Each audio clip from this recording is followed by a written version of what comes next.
Bueno, hola chicos, estoy esperando a ver que se me abra pantalla completa. Listo, ahí está. Bueno, a mí ya me conocen. Les dejé varias indicaciones en lo que es el WhatsApp, sí que es la vía que usamos para comunicarnos. Y voy a aprovechar esta foto que tenemos acá para contarles que vamos a empezar a ver lo que es sistema circulatorio o sistema cardíaco, porque circulatorio en realidad englobaría todo lo que son venas, arterias, arteriolas, metaarteriolas, vénulas, capilares, arteriales y venosos.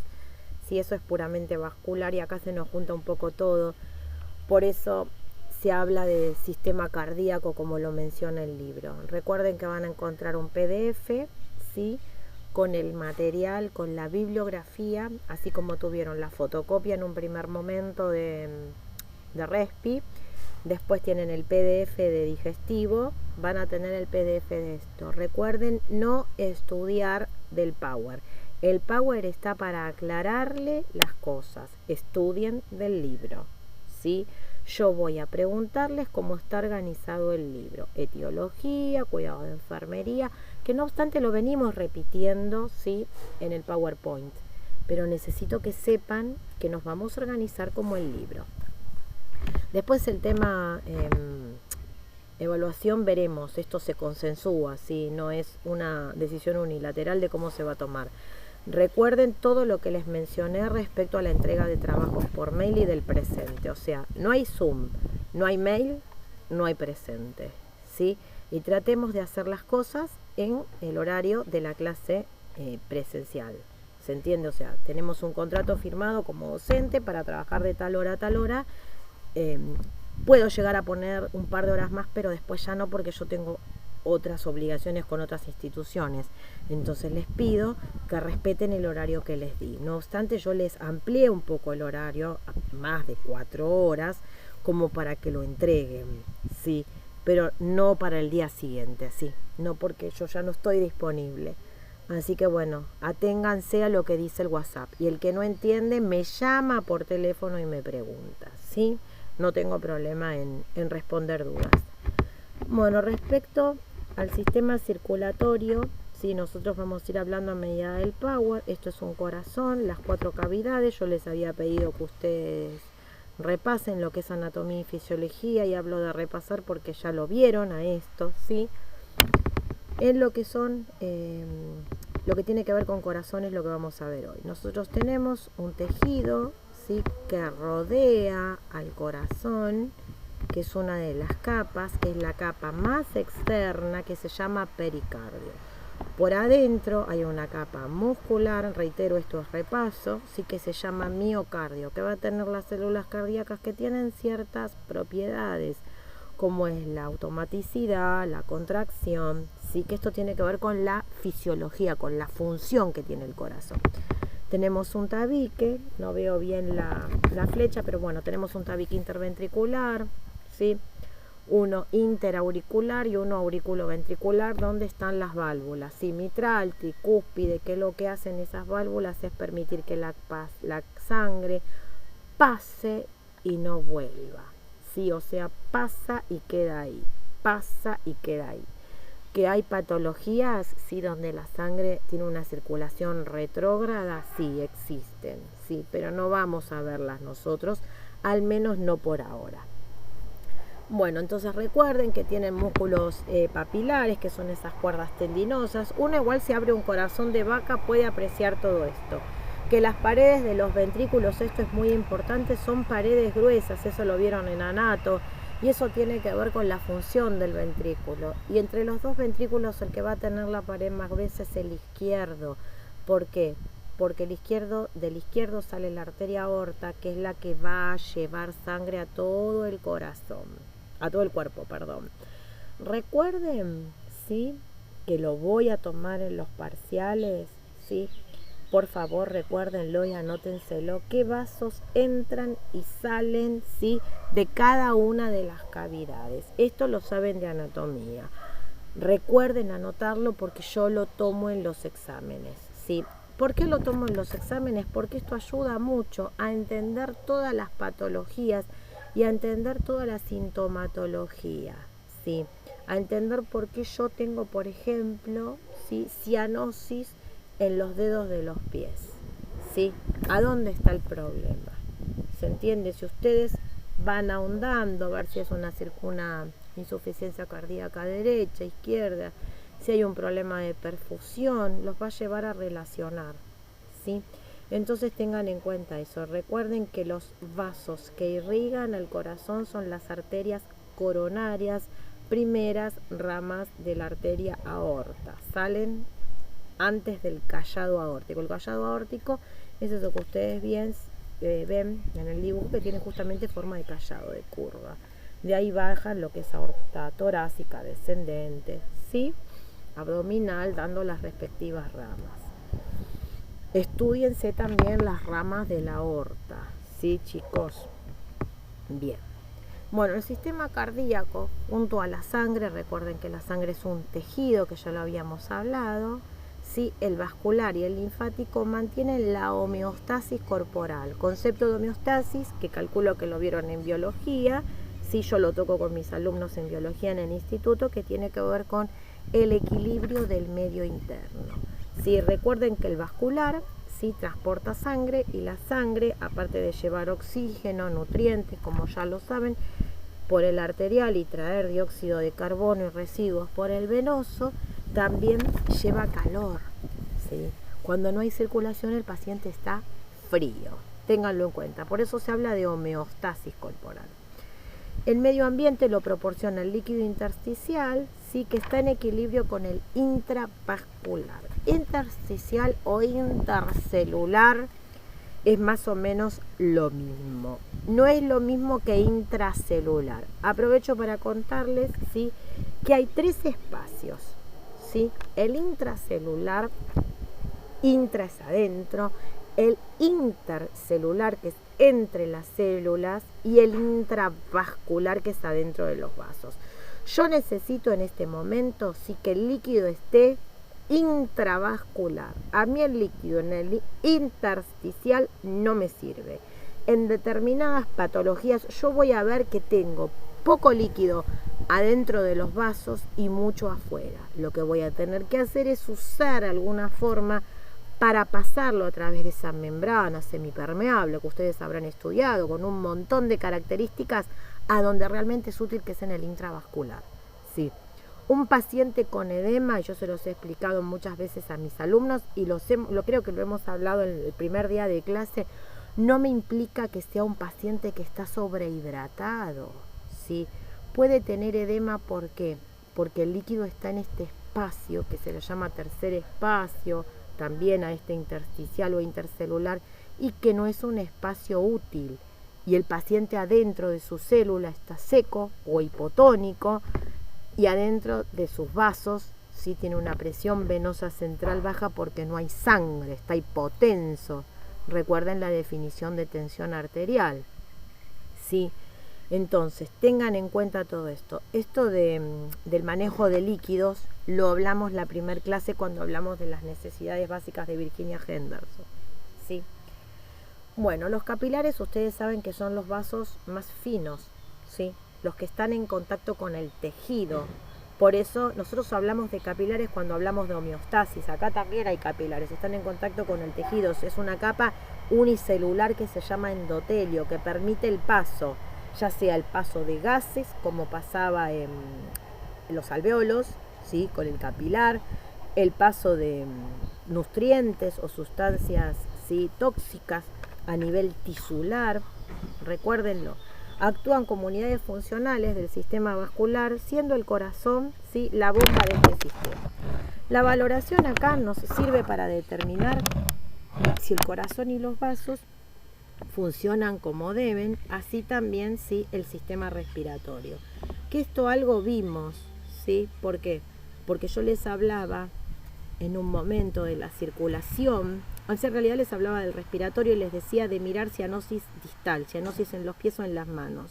Y les decía que por más que haya una buena ventilación y una buena hematosis, ¿sí?, no había una buena perfusión. ¿Por qué? Porque fallaba el vascular. Esto ya lo hablamos la primera clase. Sí, ahora ustedes van a encontrar cada vez una integración mayor, que es lo que a mí me interesa, de que tengan una visión integrada del organismo, no de que pasa una cosa separada de la otra. Porque acá yo entro con una falla hepática y no es un hígado enfermo, por ahí es un problema vascular, ¿se entiende? Bueno, anatomía y fisiología. El corazón se encuentra en el mediastino, ¿sí? El mediastino es una zona topográfica, ¿sí? Que está detrás del esternón, ¿sí? Y encerrado dentro de lo que es el saco pericárdico o el pericardio. Recuerden esto de dónde está ubicado el corazón para hacer RCP, ¿sí? Porque no hay que hacer RCP donde termina el esternón porque no sirve, le estoy masajeando el estómago. Entonces recuerden bien dónde está justamente ubicado, sí, que está entre los pulmones, ¿sí? El corazón. El músculo cardíaco, que es este miocardio que yo les nombraba en un principio, recibe irrigación de las coronarias que rodean el corazón externamente, como también de las venas. No se olviden que acá hablamos de paquete vasculonervioso siempre, o sea, arteria, vena y nervio. El corazón, esto ya también lo vimos, actúa como bombas separadas. Cada bomba está compuesta por una aurícula y un ventrículo. Hablábamos de dos bombas que en un momento yo se los mencioné, derecha e izquierda, donde había a un lado sangre arterial, o sea, oxigenada, y del otro lado carboxioxigenada con dióxido de carbono. El ventrículo izquierdo, sí, es más fuerte que el derecho por la funcionalidad, porque tiene a la aorta que tiene que largar sangre a todo el cuerpo, necesita hacer este trabajo, sí, que es distinto a circulación menor que hace el ventrículo derecho, que va a pulmones, lo tiene al lado, ¿sí? Es más fuerte que el derecho, con un miocardio grueso que impulsa la sangre a la circulación sistémica. El músculo cardíaco es sensible, esto es importante, a la concentración de sodio, potasio, calcio y magnesio. También ya se los dije, acá el tema de la variación de electrolitos puede dar vuelta a un paciente en cantidades mínimas. Recuerden que se miden miliequivalentes. Sería bueno que googleen cuál es el sodio, potasio, calcio y magnesio que un individuo debe tener. Para saber cuál es el patológico, uno primero tiene que saber cuánto tiene que tener. Recuerden que sodio, potasio, sí, magnesio, tienen mucho que ver en lo que es la permeabilidad celular, en esto que le hablaba del pasaje de líquidos de un espacio a otro. ¿Dónde tiene que estar el líquido? Sí, esto es muy importante. No sé si vieron en biología, yo los veo con los chicos, la bomba de sodio-potasio. ¿Qué tiene que haber de un lado y qué tiene que haber del otro? Sí, esto es muy importante y en pequeñas cantidades ocurren grandes desequilibrios. Y el calcio, sí, en este caso del corazón lo nombro porque interviene en la contracción. Y acá, si no hay una buena sístole y una buena diástole, hacemos esto, o sea, algo a medias. Piensen ustedes que si este corazón no hace esto, ¿sí?, la sangre queda dando vueltas en esta cavidad y no se vacía. Por lo tanto, se va a coagular y la perfusión no va a ser efectiva, no va a llegar la sangre que tiene que llegar. Esto lo vamos a ir viendo con las distintas patologías. Bueno, posee válvulas, como se los mencioné en la primer diapo, ¿sí?, entre las cavidades que permiten el flujo unidireccional. Fácil. Sí, se encuentran unidas al miocardio por músculos papilares, que también se los mostré en la primera foto. El ciclo cardíaco incluye lo que es contracción y relajación. Piensen en que esto es el lado derecho o izquierdo del corazón, aurícula y ventrículo. ¿Qué hace? Se contrae se dilata Esto es lo que tiene que hacer. ¿Se entiende? Se contrae uno y se relaja el otro. Al movimiento de contracción, sea tanto el auricular o ventricular, se lo llama sístole. Y al movimiento de relajación se lo llama diástole. Tengan en cuenta que esta sístole y diástole coinciden cuando uno toma tensión arterial con lo que uno escucha. Por lo tanto, eso de decir la alta y la baja en 120-60, tiene 120 de alta y 60 de baja, bórrenlo. Tiene 120 de sistólica y 60 de diastólica. Sí, contracción y relajación. No se olviden, porque ya no es más la alta y la baja, como dice cualquiera. Va a ser la presión sistólica y la presión diastólica. Bueno, ¿qué valoramos? Hay que tener en cuenta que puede sufrir más de una enfermedad a la vez, ¿sí? Es un todo, puede ser hipertenso, diabético, con angina. Obviamente esto no es una angina pulsácea, sino una angina de pecho. Sí, se tiene en cuenta al comienzo, cuando uno le pregunta al paciente, ¿sí? Desde cuándo que está con esto, ¿sí? Esto es como el tema del dolor, la duración, la frecuencia, la localización, la cantidad, la calidad, los síntomas, hace cuánto, la cronología. Sí, el dolor en tórax muchas veces puede negarse o confundirse con una indigestión, disnea o diaforesis. Diaforesis es esa transpiración, es esa sudoración fría, así que no es de calor ni de fiebre, sí, tiene que ver con eso. Bueno, la isquemia, ¿sí? Cuando hablamos de isquemia, hablamos de que hay una arteria, una coronaria en este caso, que está obstruyéndose. Esto lo vamos a ver cuando veamos infarto especialmente, pero ya aprovecho para decírselos. Hay una zona que va a ser de necrosis, hay una zona que va a ser de una muerte celular leve y hay una zona que se puede recuperar. En la isquemia se puede recuperar. La necrosis no se recupera porque hablamos de muerte celular. Bueno, la isquemia, o sea que no está llegando el oxígeno como se debe porque hay una obstrucción y no está llegando sangre, se nota en la mandíbula y la mejilla de la persona, ¿sí?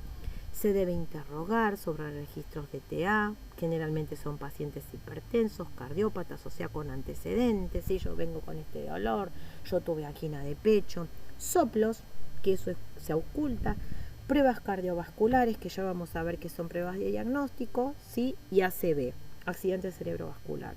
Se tienen en cuenta antecedentes familiares, muy importante esto, ¿sí? En la valoración, si hay alguna persona que haya fallecido, que haya tenido infarto, lo mismo que causas de muerte, vive su papá, vive su mamá, ¿por qué? ¿De qué murió?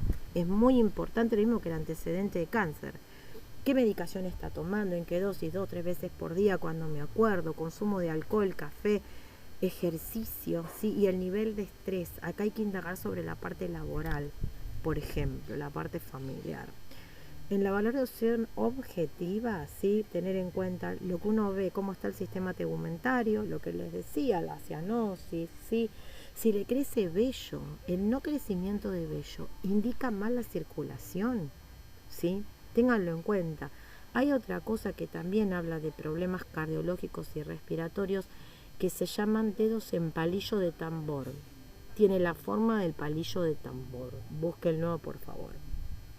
Respiratorio, vascular y periférico. Bueno, palpar la piel, lo que les decía, el color, la humedad, la temperatura. La turgencia y la curvatura de las uñas va justamente apuntando a los dedos en palillo de tambor. Hay que ocultar, ¿sí? Escuchar los ruidos, S1, S2, S3, S4, el loop-doop, ¿sí? A ver si hay soplos. El soplo es una turbulencia, ¿sí? Que es patológica, obviamente, ¿sí? Que muchas personas tienen y conviven con esto por el resto de su vida, ¿sí? Hay que inspeccionar eso, ¿sí? Inspeccionar las extremidades, lo que les decía, el crecimiento de vello, el color, edema, por lo que les decía, líquido en un espacio que no tiene que estar, color, cambios de pigmentación, ¿sí? Pálida, temperatura, sensibilidad. Si hay sensibilidad, chicos, si no hay sensibilidad no hay circulación, está muerto, ¿sí? Palpar pulsos, también lo vimos en la primera clase, los pulsos, y les dije, búsquenlos, ¿sí? Pulso cariotiro, pedio, popliteo, apical, radial, cubital, busquen todos los pulsos que hay distribuidos en el cuerpo. Porque uno también puede tener un pulso apical bárbaro, pero un pedio no. ¿Y por qué no está el pedio? De un lado y de otro, ¿sí? Algo pasa. Ausencia, presencia, ritmo, regular, irregular. Esto lo vimos en la primera clase. Pruebas diagnósticas de todo lo que tiene que ver con cardio. Muy importante las pruebas diagnósticas. Y le doy mucho énfasis a todo lo que es cardio, chicos, porque el corazón es fundamental. No desmerezco a nadie, pero corazón y respiratorio, renal, fundamentales. Todo es importante, vuelvo a repetirlo. Pero separa el corazón y separa la vida, ¿sí? Así que tengan en cuenta. Bueno, una prueba diagnóstica es el Holter, sí, que es un método no invasivo, o sea, no hay que pinchar, no hay que meter nada, sí, que evalúa los cambios en el ritmo cardíaco que no pueden verse en el electro. O sea, acá viene un paciente con un tema cardíaco y el médico ve un electro, el enfermero ve un electro y dice, ay, me parece que acá hay algo que no estoy entendiendo. Bueno, le mandamos un Holter. Un Holter es una monitorización, ahora hay una imagen, sí que es externa, así se lo colocan electrodos al paciente para que lo tenga todo el día puesto y registre que a tal hora se pija, a tal hora come. ¿Por qué tiene que ver esto? Que a tal hora defeca, porque a veces el esfuerzo, y aunque ustedes no lo crean, de la defecación cambia el electro en un paciente cardíaco, ¿sí? Es muy importante. Bueno, cuando los vea les voy a contar una experiencia que tuve, pero bueno, ahora no puedo. Pero es muy importante controlar la defecación en un paciente cardiológico por el esfuerzo que le significa. Bueno, se lo monitoriza 24 horas, ¿sí? Se coloca una grabadora, que la vamos a ver en la foto, conectada a electrodos en el tórax. El paciente registra cuando camina, cuando come, entonces se hace como un electro de 24 horas. Y ahí se ve también la tensión arterial y qué actividad tuvo en ese horario donde se produjo el cambio. Por eso es importante que el paciente lo registre y se analiza, obviamente. Bueno, acá ven cómo es un Holter, ¿sí? Acá me anda la flecha, buenísimo. Acá está el monitor externo, los electrodos, ¿sí? Igualmente esta persona, por el físico que tiene, dudo que tenga un problema cardíaco. Pero bueno, esta foto corresponde a un ecocardiograma. Esto es muy semejante a los chupetes del electro, ¿sí? Pero si hablamos de eco, la misma palabra nos está diciendo, va a registrar ondas y que rebotan. ¿Qué ruido produce? Se emite ondas, ¿sí? Y no rebota de la misma forma según tenga líquido. Esto algo ya hemos visto, ¿sí? Entonces va a venir con un informe, este ecocardiograma, perdí la flecha, ahí está, ¿sí? Que el médico tiene que evaluar. Y esto es una placa de tórax. La placa de tórax, uno dice, bueno, pero ¿para qué me sirve? Y para ver una fractura es lo más normal. Sí, tienen razón, bien ahí.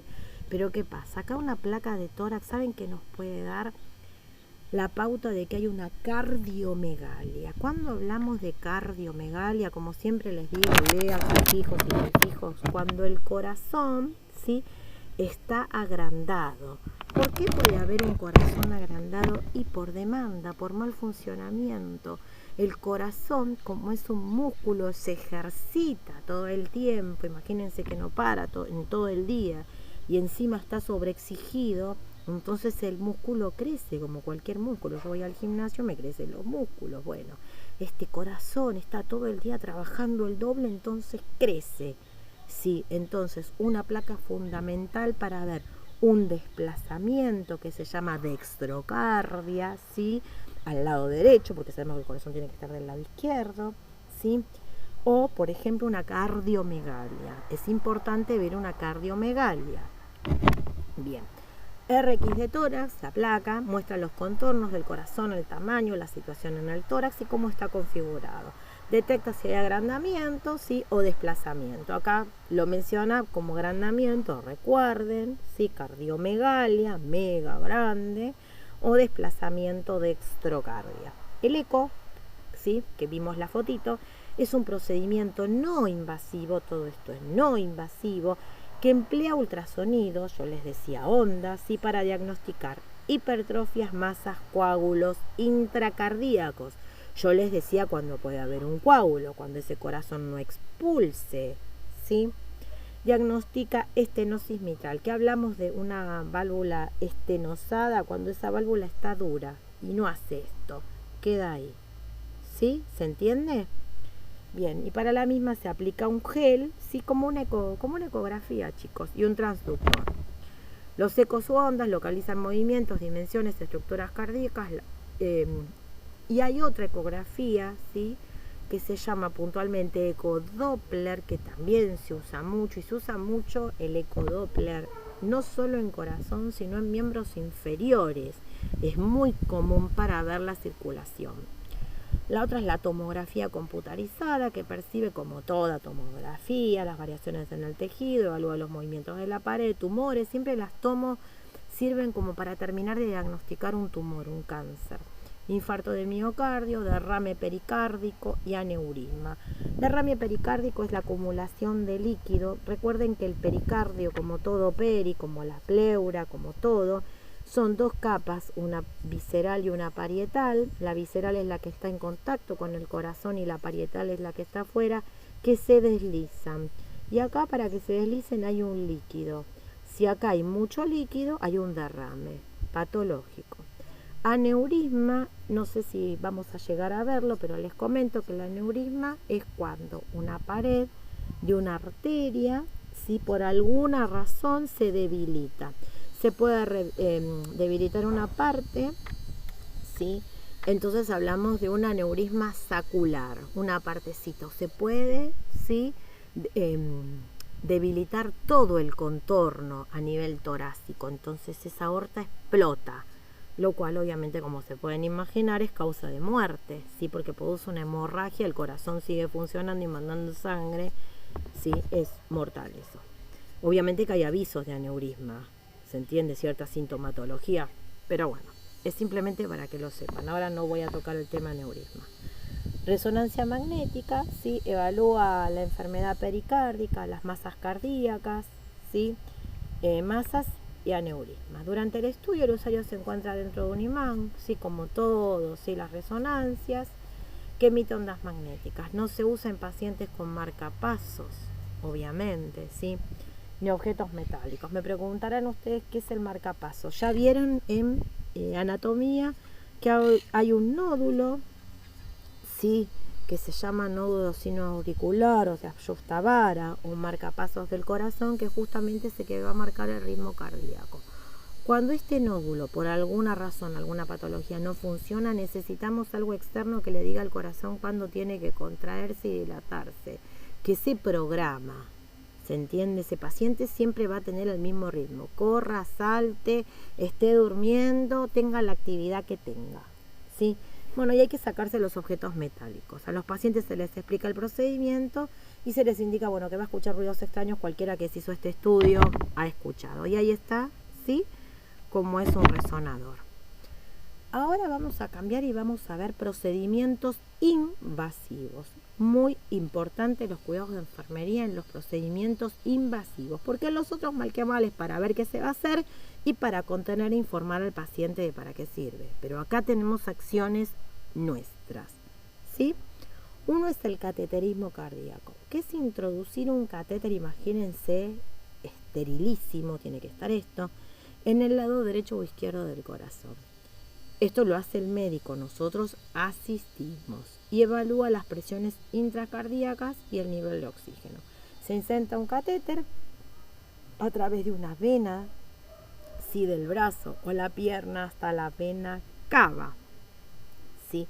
Sino por la arteria basílica o femoral hasta la aorta. Imagínense, chicos, que si yo ingreso por femoral tengo un trayecto bastante largo hasta la aorta y de ahí al corazón. Así que eso tiene que estar monitorizado y hay que estar sumamente atento. Esto se puede ir a cualquier lado, puede haber una perforación, ¿sí? Es muy importante.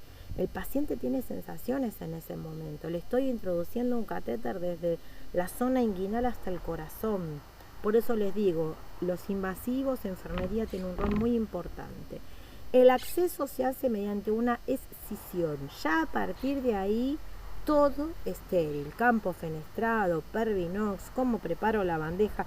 Esto entiendo yo que lo van a ver en la práctica si es que lo hacen. Bueno, tengan en cuenta cuando se hacen este tipo de estudios como el que vimos recién, chicos, una vez que termina la compresión, esto es como cuando yo les decía que hacemos una punción para ver gases arteriales, no es que yo les saco sangre y me voy. Es sumamente importante la compresión, ¿sí? Porque puede haber un hematoma. Un hematoma termina en un coágulo que viaja hasta el corazón, hasta el pulmón, lo tapó y se murió, ¿sí? Por eso, recalco mucho todo esto. Yo trabajo en una terapia intensiva, entonces estas cosas las veo muy a menudo. Pasan en otro lado, pero yo las recibo. La arteriografía coronaria suele sumarse al cateterismo, ¿sí? Arteriografía, un estudio de arterias. Identifica lesiones o obstrucciones en arterias coronarias y se inyecta un contraste. Se toman radiografías. Entre las complicaciones está la estrangulación, ¿sí? Del catéter, disritmias, infección y hemorragia. Cuidados de enfermería para prevenir todo esto. Se inyecta un contraste a través del catéter y se van tomando radiografías, ¿sí? A ver qué es lo que hay en ese trayecto.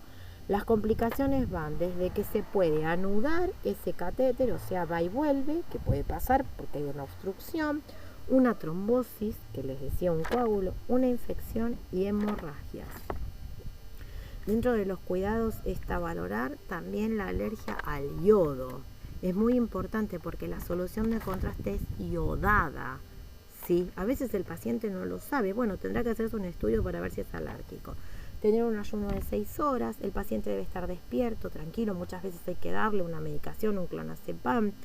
Seguir las indicaciones relacionadas con la respiración, ¿sí? Las molestias cuando va pasando ese catéter, apoyo emocional y psicológico. Por lo general estos estudios se hacen con acompañante, el paciente no viene solo, ¿sí? Controles de signos vitales acá, sí, todo el tiempo, cada 15 minutos. Se moviliza la extremidad, o sea, se flexiona para, una vez que terminó, para prevenir hemorragias y hematomas. Se valora, sí, la extremidad en relación al color, la temperatura. Esto es muy importante, chicos. ¿Por qué? Porque pudo haber alguna complicación y se rompió esa arteria y al paciente no le está llegando sangre. ¿Cómo puedo darme cuenta yo? Porque va a perder temperatura y va a cambiar el color. Todos cuidados de enfermería. Se sugiere una ingesta líquida abundante para facilitar la eliminación del contraste. Esto es posterior también. Otro estudio es análisis de sangre, ¿sí? Que aportan información sobre lo vascular. Estos análisis, chicos, ténganlos muy en cuenta, ya los vamos a ir viendo. Pero, por ejemplo, en un infartado, todo lo que es enzimas cardíacas, troponina, láctico deshidrogenasa, son sumamente importantes. Hay instituciones que, por ejemplo, no hacen lactodeshidrogenasa, hacen solo CPK, ¿sí? En el caso del paciente con infarto, la que más abunda es la enzima CPK-MB, ¿sí? Bueno, ténganlo en cuenta. E incluso es muy importante la cantidad que tiene. Esto igual lo ve el médico, chicos, pero sépanlo, porque eso nos va a dar una pauta de la evolución del infarto. O sea, el paciente puede ser que venga porque ya no da más si hace 2 días que está con dolor de pecho o que sienta, como ya vamos a ver en el infarto, la pata de elefante, porque se describe de esa forma en ese momento, la sensación inminente de muerte. Bueno, por medio de ver las enzimas cardíacas uno puede ver cuánto hace que está este paciente con eso. Ya después les voy a explicar mejor cuando veamos infarto lo importante de esta evolución, porque puede haber células que mueren y si está muerto ese miocardio no trabaja y si no trabaja no hay contracción. Enzimas cardíacas, sí, son proteínas como todas las enzimas, sí. No se olviden que las enzimas son catalizadores biológicos, o sea que aceleran los procesos, como pasa con las enzimas que hay en las glándulas parótidas. Todas las enzimas son iguales, catalizadores biológicos. Esto seguramente ya lo vieron en biología, ¿sí? Y son proteínas, que también es un tema que se ve en biología. Todas las células tienen enzimas. En el caso del infarto, y estamos hablando de las células del miocardio, ¿sí? Y necrosis tisular, aumenta la permeabilidad de la membrana, que es lo que yo les decía, hay ciertas patologías que esa membrana celular, si aumenta la permeabilidad, entonces las enzimas se liberan al torrente sanguíneo. Por eso nosotros tenemos oportunidad de detectarlas con un análisis de sangre. Hay 3 tipos de CPK: CPK-BB, CPK-MM y MB, que es la que vamos a trabajar nosotros. Unas están en el sistema nervioso, otras en el cerebro, otras en el músculo esquelético. A mí me interesan las CPK-MB, ténganlo en cuenta, ¿sí? Pregunta de examen. Bien, no el valor, sino, ¿sí? Cuando veamos infarto, ¿qué estudios de sangre? Ustedes me tienen que nombrar el de enzimas y ver el CPK. Bueno, se identifican también 5 isoenzimas, que son otro tipo de enzimas, como por ejemplo la láctico dehidrogenasa, LDH, ¿sí? Cuyos niveles aumentan en el infartado y en la SC es insuficiencia cardíaca congestiva. Ya vamos a ver que infarto lo vamos a abreviar IAM, infarto agudo de miocardio. La mioglobina, que también es otra proteína, se encuentra también en el tejido cardíaco muscular. Acá están las cifras que yo no se las voy a preguntar, pero esto les da la pauta, que si no está entre esta cifra y está aumentada, lo mismo que la CPK, por eso les puse la cifra, que no se las voy a preguntar, pero me gustaría que la sepan, acá algo está pasando. Incluso es muy común un infartado en la familia, está bueno saberlo. Bueno, acá tenemos un dibujo de un estudio diagnóstico que es el electrocardiograma. Es una de las cosas que sería si el paciente ni bien ingresa al servicio de urgencia, o a la terapia con un problema cardíaco. Todos los pacientes cardiológicos necesitan un electro, mínimo cada 6 horas. Sí, mínimo, si no es cada más, pero mínimo. Bueno, como ya les dije, hay un movimiento, me gustaría encontrar la flecha, acá está, de contracción y relajación en el corazón. ¿Sí? Este movimiento de contracción y relajación está descrito en el electrocardiograma. Ustedes en fisiología habrán visto, y si no me lo dirán después, lo que es la actividad eléctrica del corazón, que tiene que ver con la red de Purkinje. Si no, googleenlo y fíjense que eso es el sistema eléctrico del corazón, ¿sí? Los 2 haces, ¿sí? Y red de Purkinje. Búsquenlo si no lo tienen en la memoria o no se acuerdan. Bueno, o sea que ese impulso pasa y es registrado por un aparato que es el electrocardiógrafo. Nosotros tenemos, y lo vamos a ver, ¿sí? La onda P, la onda Q. Esto es la línea isoeléctrica. Si hablamos de iso, como siempre les digo, prefijos y sufijos, quiere decir igual. Tenemos la línea isoeléctrica o línea de base. Todo lo que está por encima es positivo, todo lo que está por debajo es negativo. En este sentido, ¿sí? O sea, a lo largo yo evalúo, ¿sí? Voltaje. Y en este sentido evalúo tiempo. O sea, si a mí esta onda QRS, complejo, QRS, se alarga, me está dando la pauta de que hay células necrosadas, está tardando mucho ese impulso, por ejemplo. Pero para eso tengo que saber cuál es la onda QRS normal, ¿sí? Bueno, acá tenemos la onda P, el complejo QRS y la onda T. Esto es lo que a mí me interesa, ¿sí? Que sepan esto, estas 3, P, QRS y T. La onda P nos va a hablar de una contracción auricular, ¿sí? Ven que no es tan alta, ni tan grande, ni tan prominente. Esto que está acá, este gran complejo, me va a hablar de qué? De la despolarización o contracción ventricular, ¿sí? Y acá vamos a tener algo muy importante, ¿sí? Acá está. ¿Qué es esto? El segmento ST que va de acá hasta acá, esto es lo normal.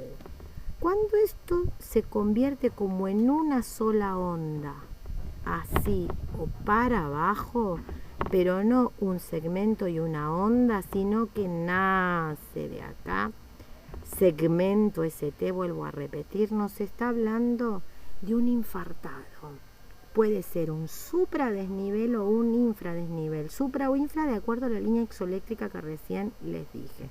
Entonces acá tenemos aurícula, ventrículo, ¿sí? Y acá tenemos de nuevo aurícula. Pero tengan en cuenta, ¿sí? Este segmento es sumamente importante. Ahora vamos a ver la descripción de esto. ¿Qué es un electrocardiograma? Es una representación gráfica de la fuerza eléctrica que hay en el corazón. Definición muy importante que voy a tomar en los exámenes. Después igualmente les voy a hacer un listado. Tiene 3 derivaciones unipolares, ¿sí? Que se colocan en los pies y o sea, en las extremidades, tanto pies como brazos. ABR, ABL, ABF, sí, que tienen determinados colores, es rojo, negro, verde y amarillo, ¿sí? que ustedes pueden googlear si les interesa cómo van colocados. Es importante que sepa, pero esto se ve en la práctica, chicos, cómo van colocados, en qué brazo cada uno, ¿sí? Hay distintas mnemotecnias, si quieren lo anotan y lo vemos en el Zoom, ¿sí? Yo todo el tiempo estoy haciendo electros porque como trabajo en una terapia, ¿sí? Si quieren vemos cómo va colocado. Y después tenemos las precordiales, que obviamente son las que van una del lado derecho y 5 del lado izquierdo, que van de B1 a B6, ¿sí? Esto se coloca con gel, con los chupetitos. La onda P, que es la que vieron en el dibujo, representa la despolarización auricular. Precede al complejo QRS. Sí, debe ser suave, redondeada, sin picos ni muescas. ¿Que puede ser una P picuda? Sí, seguramente, pero nos está indicando una patología. Ese electro que yo les mostré es un electro que ustedes tienen que tener como modelo de lo que debe ser. Todo fuera de eso es negativo, o sea, algo pasa, me tiene que llamar la atención. El complejo QRS representa la despolarización ventricular, refleja la conducción eléctrica de los ventrículos. Y la onda T, ¿sí?, que ya viene luego, representa la repolarización del ventrículo. Sí, y esta derivación aporta información del estado clínico del corazón, que es lo que yo les decía, el tema de los infartos, el segmento ST. Ahora vamos a empezar con las patologías propiamente dichas y hoy vamos a ver una sola. Insuficiencia cardíaca. La insuficiencia cardíaca, chicos, como lo dice la palabra, estamos hablando de un corazón que no puede cumplir con su función, que es insuficiente. ¿Sí? Acá está la definición. Representa la incapacidad del corazón para bombear sangre a fin de cubrir las necesidades de oxígeno de los tejidos. Esta es la definición de la patología, ¿sí?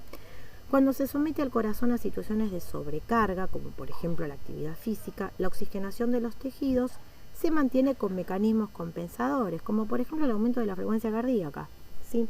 Son mecanismos que representan respuestas automáticas de los tejidos frente a la alteración de la capacidad de bombear del corazón, ¿sí?, para mantener perfundidos los órganos vitales. Yo ya les dije, órganos vitales, órganos nobles, ya se los había nombrado, es lo que el organismo va a tratar de perfundir siempre. Va a sacar de otro lado para decir, queda acá, y lo mantengo vivo. Bueno, la disminución de la capacidad de bombeo puede estar dada por diferentes variables. Si esto tiene que ver con las células del corazón. La contractilidad, que está representada por la capacidad de la célula de contraerse, esto es muy importante y es muy importante que cada una de estas células no se contraiga en forma independiente, ¿sí? Que se contraigan todas al unísono, porque también hay patologías donde cada célula se va a querer contraer como quiere, ¿sí? Y esto no va a ser funcional para el corazón. ¿Por qué? Porque no va a tener el corazón esa capacidad que le da todas las células juntas. Cada una, si se contrae por separado, no le sirve. Cuanto más se estira, es como la banda elástica, ¿sí? Con más fuerza se contrae. Las fibras se alargan durante el llenado diastólico y se acortan durante la sístole. Cuanto más se alarga, más se contrae. Esto es muy importante, esta característica de la célula cardíaca. Bueno, la frecuencia cardíaca varía de acuerdo a la demanda de oxígeno, que es lo que hablábamos, ¿sí? Y como consecuencia, ¿sí?, la enfermedad y los tratamientos.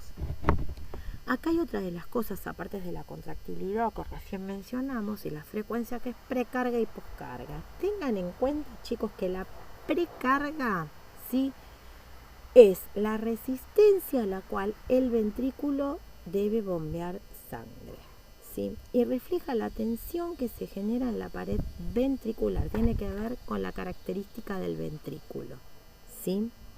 Acá hay una resistencia, sí, que el ventrículo debe vencer, ¿sí?, para bombear sangre. Y la segunda es la presión del volumen de sangre en el ventrículo al final del llenado diastólico. ¿Qué presión hay? ¿Sí? Una vez que se produce el llenado, o sea, el corazón se relajó y cuando se relaja, ¿qué hace? Se llena, ¿sí? Eso tiene que ver con lo que es precarga y poscarga. La insuficiencia cardíaca, como nosotros vimos en un momento, ¿sí? Bueno, acá hay una palabra mal escrita, trastorno. Tenemos, digamos, desde lo funcional, un corazón derecho y un corazón izquierdo. La insuficiencia cardíaca, esto nos sirve mucho para razonar esto. Del lado izquierdo, obviamente va a reflejar un trastorno del lado izquierdo, donde está la sangre arterial. Compromete el suministro de sangre oxigenada a los tejidos y de ahí sale la aorta, dando lugar a la hipoxia celular. O sea, a mí esto me va a reflejar, por ejemplo, en una cianosis distal. La sangre pasa de la aurícula izquierda, ¿sí?, al lecho vascular pulmonar. Tengan en cuenta esto.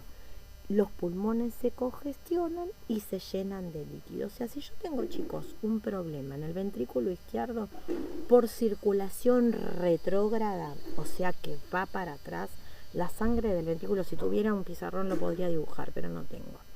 Del ventrículo izquierdo, háganlo ustedes en un papel, ¿pasa dónde? Si esto vuelve a la aurícula izquierda, ventrículo izquierdo, vuelve para atrás, aurícula izquierda. La aurícula izquierda, ¿qué tiene? Venas pulmonares, que vienen ¿de dónde? Del pulmón. Entonces esta sangre va haciendo fuerza para atrás hasta que llega al pulmón. Imagínense lo que es esta presión. Me va a romper los alveolos, que ¿qué eran? Unicelulares, eran una capita de células que estaba en contacto con la otra capita de células que eran los capilares. Entonces yo voy a tener, ¿qué voy a ver? Por empezar, control de signos vitales desde ya totalmente alterado. Un paciente que hasta puede llegar a tener una espuma de color rosado en la boca, porque se están rompiendo los capilares. Esto lo más probable es que termine con un edema húmedo de pulmón, que si no lo detecto se va a morir. Sí, es muy importante esto. Bueno, la insuficiencia ventricular derecha puede darse separada. O sea, puedo tener derecha e izquierda o ambas, que es lo más común, ya que se compromete el llenado del ventrículo izquierdo por tener una derecha. La sangre se estanca del lado derecho, acá pasa lo mismo, ¿sí? Se estanca del lado derecho, en este caso se va a estancar en el ventrículo derecho, de ahí va a pasar a la aurícula derecha, que en la aurícula derecha tenemos las venas cavas, que viene con toda la circulación venosa para que yo la llegue a oxigenar, ¿sí? Viene por las cavas, pero la cava, ¿qué va a hacer? ¿Sí? Va a ser una retrógrada a todas las venas del cuerpo, entonces va a haber una edema, y esto lo vamos a ver ¿dónde? En las yugulares, por ejemplo, se llama ingurgitación yugular. Vamos a ver unas yugulares que son las que están más cerca del corazón, hinchadas, ¿sí? Eso nos va a dar la pauta de una insuficiencia cardíaca derecha. Ténganlo en cuenta, signos y síntomas. Entre sus manifestaciones se encuentra del lado derecho presión venosa central elevada, hipotensión, ¿sí?, taquicardia como mecanismo compensador, distensión de las venas del cuello, ingurgitación yugular derecha, izquierda, o sea, de las dos, hepatomegalia, hepato, hígado, mega grande, hígado agrandado, espleno, que es el vaso, megalia grande, vaso grande, que es un órgano, el vaso, chicos, un órgano hemocitopoyético, esto lo habrán estudiado de neonato, ¿sí? Edema periférico y crepitantes. Yo a ustedes les nombré los ruidos cuando vimos necesidades básicas de Henderson, distintos tipos de ruidos, no vienen al caso, y en un momento les nombré crepitantes y les dije, crepitantes, soda, ¿se acuerdan? Líquido más gas, ¿sí? ¿Por qué? Porque acá tenemos en los alvéolos gas, que es lo que tiene que haber, pero toda la sangre que está volviendo, por eso escucho crepitantes, ¿sí? Y del lado izquierdo, ¿qué tenemos? Letargo. ¿Por qué letargo? Porque me está llegando poco oxígeno. Hipotensión, hipoperfusión desde ya periférica, taquipnea como mecanismo compensador, también crepitantes y edema pulmonar por circulación retrógrada. El tratamiento va destinado a restaurar el equilibrio entre el suministro y la demanda de oxígeno del miocardio y optimizar la hemodinamia, o sea que esta sangre sí tenga la circulación que debe. El tratamiento va dirigido a aumentar la contractilidad. Muchas veces se dan lo que nosotros conocemos como inotrópicos. Esto tiene que ver con fármacos. Supongo que ustedes habrán visto este tipo de medicación. Calcio también se le pone en el suero para aumentar la contracción, ¿sí? Se usan medicaciones en todo lo que tiene que ver con esto, como noradrenalina, dopamina, No sé si lo vieron, después me cuentan, anótenlo y me cuentan, si no lo vemos, que van por bomba. Para aumentar la frecuencia cardíaca, si el paciente está bradicárdico, se le pone algo para aumentar la frecuencia cardíaca, una atropina, ¿sí? Y para trabajar con esto de precarga y poscarga, porque si hay una resistencia vascular, por ejemplo, lo que hacemos es administrar un vasodilatador, ¿sí? Díganme después si vieron algo de esto o no. Es fármaco esto, por eso no me quiero meter, entiendo que ustedes ya lo tienen. Es importante, aparte, oxigenar al paciente. En cardio lo vamos a ver que es una de las primeras cosas que les voy a pedir que hagan con el paciente, ¿sí? Ponerle una bigotera o cánula nasal, una máscara facial, que es como la que se nebuliza, ¿sí? ¿Te acuerdas que yo le dije que había unas con colores de acuerdo a al porcentaje de oxígeno? Vienen rosa, azul, verde, blanca, bueno. O ventilación mecánica. Si hablamos de ventilación mecánica, estamos hablando de un paciente intubado. Otra cosa que no viene para esta materia, eso yo lo manejo en paciente crítico. Bueno, los fármacos más usados son dopa, amrinona, propanolol, isoprotenerol y nitratos. Nitratos tenemos, supongo que lo habrán visto, la nitroglicerina y el nitroprusiato de sodio. Si no lo vieron, ya saben, lo vemos en Zoom. Bueno, la valoración va encaminada cuando uno valora a estos pacientes a detectar la presencia de insuficiencia o progresión del cuadro, observando distensión venosa yugular, edemas periféricos, oliguria. Me interesa tratar el tema oliguria. Oli es escaso, es poco, y uria tenía que ver con orina, ¿sí? ¿Por qué se produce oliguria en una insuficiencia cardíaca? Bueno, me gustaría tenerlos enfrente para poder preguntarles, pero no los tengo, así que se los voy a tener que decir. Si estamos hablando de una aorta, ¿sí? De una insuficiencia cardíaca izquierda, donde el ventrículo izquierdo no hace una contracción efectiva, ¿sí? Como para mandar sangre por la aorta y mantener perfundido todos los órganos, ¿qué pasa? Va a llegar poca sangre de una rama de la aorta, que es la arteria renal. La arteria renal es la que lleva la sangre al riñón. Por filtración y demás procesos que va a hacer el riñón, esa sangre filtrada me va a dar los productos de desecho, que es la orina. Si me está llegando poca sangre, ¿sí? Por defecto, yo voy a estar oligúrico. ¿Se entiende? O sea, hasta se puede detectar un posible problema de insuficiencia cardíaca por medio de la orina, que eso es lo que yo le digo, que es lo que a mí me ha dado el estar en una terapia. No es que la oliguria me va a dar un problema en un riñón, ¿se entiende? Que el paciente, no sé, tiene un tumor en el riñón, no, puede venir de otro lado, pero esa visión general del paciente como un todo es lo que le da a uno el estar en un área crítica, donde el paciente es un todo y se puede descompensar una cosa y otra, y está bueno poder relacionar todo, por eso me interesa que relacionen todo. El paciente puede estar hipotenso, obviamente, porque no hay líquido intravascular, puede estar fatigado, ¿por qué? Y porque no hay oxígeno, y ansioso, sí, ansioso, desorientado, por la misma causa. Bueno, hasta aquí llegamos. Voy a ver cómo, a ver, siempre me pasa lo mismo, salgo de acá.